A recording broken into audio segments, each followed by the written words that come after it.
hem presentat una moció sobre la redacció d'un pla de salut 2017-2021.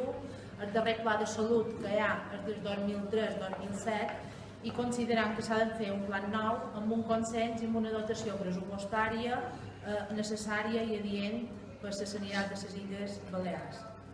També volem que se redacti un pla estratègic de cronicitat que sigui específic perquè se calcula que l'any 2029 hi haurà un 25% dels ciutadans de les Illes Balears majors de 65 anys.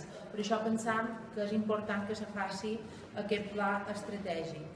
També demanam que se recuperi i s'incrementi considerablement la plantilla, sobretot d'atenció primària, perquè és allà on se solucionen el 90% dels problemes sanitaris dels ciutadans de les nostres illes. I per acabar també demanant la implantació de serveis telemàtics i el foment de SUS entre pacients i professionals sanitaris com el historial clínic online.